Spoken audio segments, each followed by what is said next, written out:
स्वागत है आपका नई धारा रेडियो की एक और पॉडकास्ट श्रृंखला में। यह श्रृंखला नई धारा के संस्थापक श्री उदयराज सिंह जी के साहित्य को समर्पित है। उदयराज जी के इस जन्मशती वर्ष में हम उनकी अमूल्य साहित्यिक धरोहर आप तक लेकर आ रहे हैं इस पॉडकास्ट के माध्यम से। सुनना न भूलें आने वाले कुछ हफ्तों तक नई धारा रेडियो पर।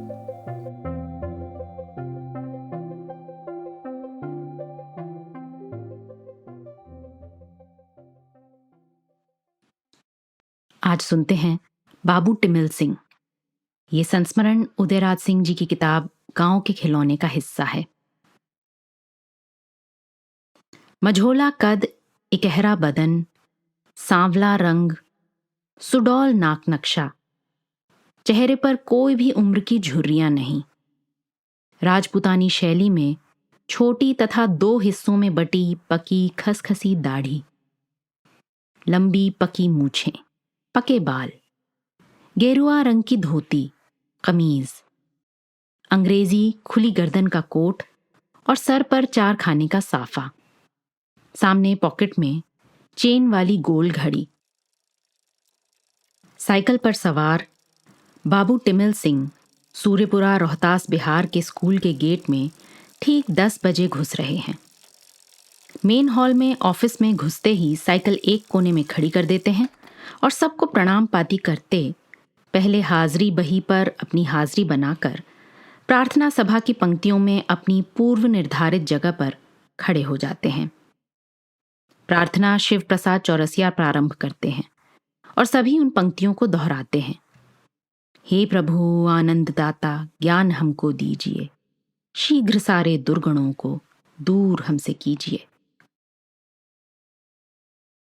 प्रार्थना सभा के उपरांत सभी विद्यार्थी अपनी अपनी कक्षा में जाते हैं और भूगोल के शिक्षक बाबू टिमिल सिंह भी कक्षा की हाजिरी बही लिए 10:30 का घंटा बजते बजते अपने क्लास में प्रवेश करते हैं। पीछे पीछे आकर चपरासी नक्शा लाकर टांग देता है और खड़ी ब्लैक बोर्ड की बगल में रख देता है। कक्षा के सभी लड़के खड़े होकर फिर अपनी अपनी सीट पर बैठ जाते हैं। जिस कक्षा के वे शिक्षक हैं उसके विद्यार्थी का तो हुलिया टाइट रहता है। हाजिरी शुरू हुई और यस सर सुनते ही वो पी लिखते जाते हैं और जिसकी आवाज नहीं पहुंची वो ए पा गया। जो देर कर घुसे उन्हें आखिरी बेंच पर खड़ा कर दिया। किसी की ची चपड़ करने की हिम्मत नहीं पड़ती, इतना कठोर उनका अनुशासन था। कोई लड़का दांत से नाखून काटता तो झट उसे डांट देते और क्लास से बाहर जाकर हाथ धोकर आने को कहते। कोई उनके सवाल का उत्तर नहीं दे पाता तो उसे वहीं खड़ा कर देते। सवाल पूछने की शैली भी उनकी ऐसी थी कि इस बात की पूरी जांच हो जाती थी कि विद्यार्थी क्लास में उनका लेक्चर ध्यान से सुन रहा है या नहीं। उनका बोलना तो धारा प्रवाह चलता रहता। अचानक ही उसी बीच उसी प्रसंग का कोई सवाल पूछ बैठते। एक विद्यार्थी पीछे की बेंच पर ऊंघ रहा था। उस पर उनका ध्यान गया। लेक्चर देते देते एक बारगी कुछ सवाल कर दिया और उसकी ओर उंगली का इशारा कर बोले, आपसे पूछा। अगल बगल के लड़कों ने जब उसे सचेत किया तो वो बिल्कुल हक्का बक्का। उसे क्या पता था कि क्या पढ़ा रहे थे और क्या पूछ रहे थे। फिर क्या था, उन्होंने शुरू किया, कहिए मिस्टर, कहाँ चले गए थे? घर चले गए थे, बाजार चले गए थे, सिनेमा चले गए थे, सर्कस चले गए थे, कहाँ भरम रहे थे? बोलिए बोलिए, कुछ भी तो बोलिए, जागिए। हम तो तब से कितना कह गए, अब आप भी कुछ कहिए, बोलिए, क्या पूछा? वो भयभीत सा किन कर्तव्य विमूढ़ हो गया तो बोले, सोने की जगह घर है, स्कूल में पढ़ना सुनना सीखिए। जो भी सवाल का जवाब नहीं देते वे बेंच पर खड़े हो जाते। कभी कभी ऐसा भी हुआ कि सारा का सारा क्लास खड़ा है और मास्टर साहब नसीहत दे रहे हैं। अब आप लड़के नहीं रहे, 10वीं कक्षा में पहुंच गए और 1.5 वर्ष बाद विश्वविद्यालय की परीक्षा में बैठना पड़ेगा। और जानते हैं ना आप, इस साल सिर्फ 13% विद्यार्थी उत्तीर्ण हो सके। यही आपकी हालत रही तो आप परीक्षा में यहीं छट जाएंगे, आगे का सवाल कहाँ उठता है। अरे शर्म नहीं आती, चुल्लू भर पानी में डूब मरिए, दाढ़ी मूछ निकल आई, शादी भी हो गई, मगर अब भी वही नादानी। क्वीटो किस चीज के लिए भूगोल में प्रसिद्ध है ये कोई नहीं बता सका। तो सुनिए, क्वीटो अपनी मातदिल आबो हवा के लिए भूगोल में चर्चित है। सदा वसंत ही वहां रहता है।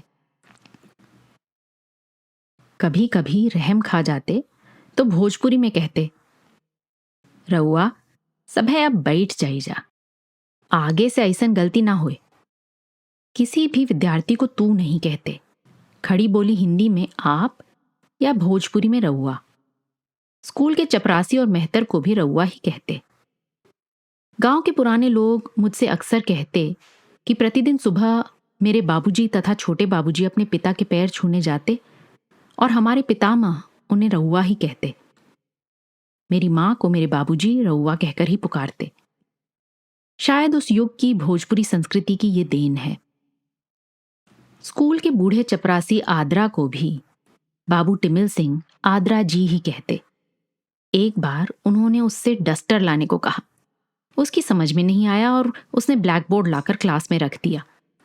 मास्टर साहब हंसकर बोले, आद्रा जी ई का कैली, पूरा पहाड़े उठवले आईली, बोर्ड पर के लिखल मिटावे वाला डस्टर नू मंगले रही।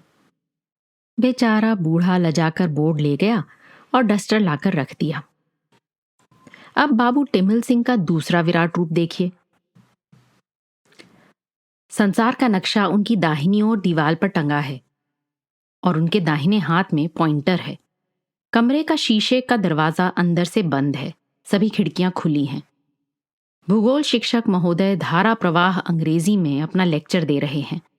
क्या मजाल कि एक भी जगह लड़खड़ाए हों, उपयुक्त शब्द की खोज में एक क्षण के लिए भी रुके हों। बुलंद आवाज के आरोह अवरोह से पता चल जाता है कि किस बात पर वो विशेष जोर दे रहे हैं और किस बात पर कम बल दे रहे हैं। उस समय 8वीं क्लास से ही शिक्षा का माध्यम अंग्रेजी हो जाता था। एक सिर्फ मैट्रिक सीटी शिक्षक इस आत्मविश्वास के साथ धुआंधार लेक्चर देगा, ये हम लोगों के लिए ही नहीं सभी के लिए आश्चर्य की बात थी। लोग कहते थे कि बाबू टिमिल सिंह को पढ़ाते पढ़ाते सारी सीनियर तथा जूनियर ज्योग्राफी जो अंग्रेजी भूगोल के आचार्यों की लिखी हुई थी कंठस्थ हो गई थी, मगर शब्दों का सही सही उच्चारण वो कहाँ से सीखे होंगे, इसका उत्तर तो हमें आज तक नहीं मिला। इलाहाबाद विश्वविद्यालय में अपने माननीय शिक्षक डॉक्टर अमरनाथ झा, डॉक्टर ताराचंद तथा डॉक्टर बेनी प्रसाद के बाद मुझे बाबू टिमिल सिंह का लेक्चर ही इतना प्रभावित कर सका, तथ्य, भाषा और उच्चारण की दृष्टि से। अब उनका दूसरा करिश्मा देखिए। नक्शे की ओर उनकी दृष्टि एक बार भी नहीं जाती, मगर हाथ के पॉइंटर की नोक पहाड़, नदी, समुद्र या किसी शहर का नाम लेते ही ठीक वहीं पर बिना आगे पीछे देखे पहुंच जाती। मेसोपोटामिया हो या मिसिसिपी, एम्स्टर्डम हो या रियो डी जेनेरो, ये अंदाज अद्भुत और अचूक था। मैं 4 वर्षों तक 8वीं से 11वीं कक्षा तक उनका विद्यार्थी रहा, मगर एक बार भी पॉइंटर गलत जगह पर नहीं लगा। उन दिनों शाहाबाद जिले में हाई स्कूलों की संख्या बहुत कम थी और पूरे जिले भर के सभी स्कूलों की यूनिवर्सिटी परीक्षा, बोर्ड परीक्षा तब तक नहीं थी, का एकमात्र केंद्र आरा जिला स्कूल था। सूर्यपुरा स्कूल के लड़कों की पहचान करने बाबू टिमिल सिंह जाते और जिले भर के सभी विद्यार्थियों ने घेर लेते और बहुत आग्रह के साथ उनसे निवेदन करते कि भूगोल की मुख्य महत्वपूर्ण बातों की जानकारी वे एक बार लड़कों को दे दें ताकि उनकी मदद हो जाए। फिर तो जिला स्कूल के हाथे में एक अच्छी खासी विद्यार्थी सभा जम जाती और बाबू टिमिल सिंह घंटे भर के भीतर दुनिया भर की सारी प्राकृतिक और राजनीतिक भूगोलिक बातों का सारांश उन्हें समझा देते और लड़के कृतकृत्य हो जाते। 1932 में वो कुछ दिनों के लिए मेरे बड़े भाई राणा जी को पढ़ाने उनके साथ इलाहाबाद गए। भाई के साथ उनके गार्जियन चाचा साहब यानी बाबू वासुदेव नारायण भी गए। वहां बाबू टिमिल सिंह तथा चाचा साहब में काफी मित्रता हो गई। चाचा साहब बड़े सिनेमाबाज थे। वो बाबू टिमिल सिंह को 1-2 बार सिनेमा दिखाने ले गए। तब तक टॉकीज सिनेमा आ गया था। मर चुका? क्या कह रहे हो तुम? होश में आओ विजय। तुम्हारे भाई शेख जी, तुम्हारा दोस्त सब कहते हैं कि तुम वही विजय। ये सिनेमा उनके लिए एक आश्चर्य था। वो हॉल में सवालों की झड़ी लगा देते और जब जब चाचा साहब समझाते तो तो ऐसन होला, बात बात में बोलते। अगल बगल वाले लोग चिढ़ जाते, मगर बूढ़े बाबू टिमिल सिंह अपनी सहज सरल जिज्ञासा से परेशान थे। पीछे चाचा साहब ने उन्हें सिनेमा दिखाना बंद कर दिया और साइकिल चढ़ाना सिखाने लगे।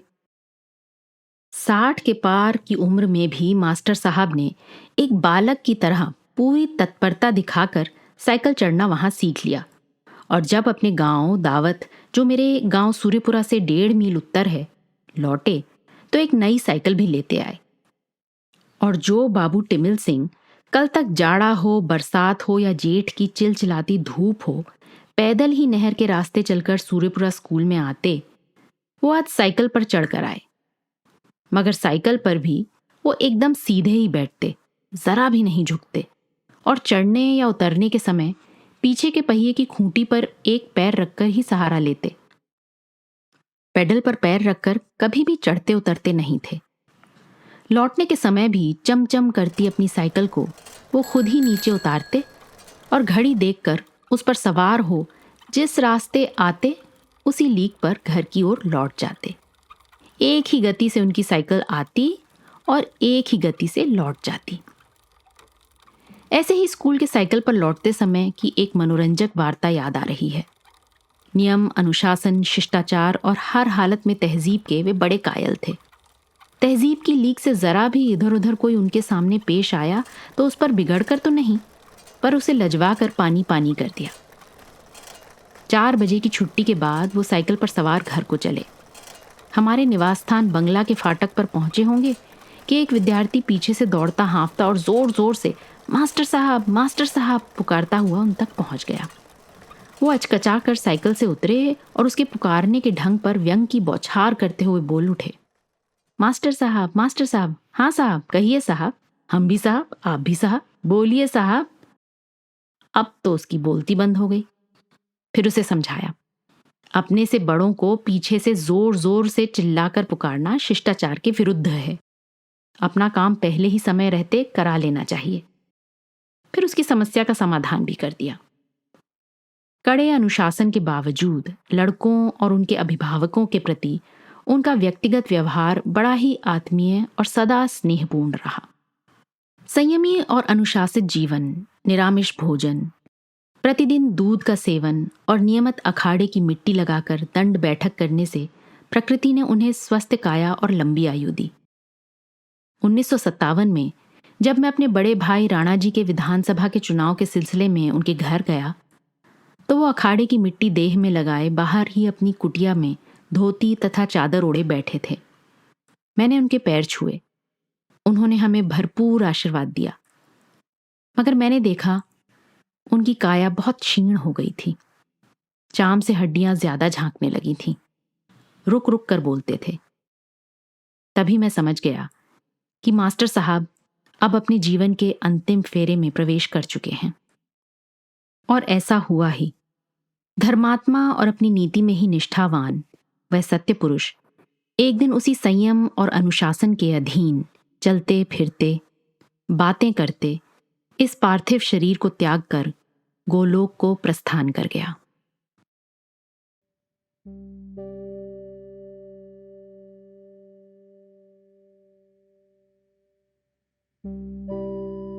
इस पॉडकास्ट को सुनने के लिए आपका धन्यवाद। हम आशा करते हैं कि हमारी ये प्रस्तुति आपको ज़रूर पसंद आई होगी।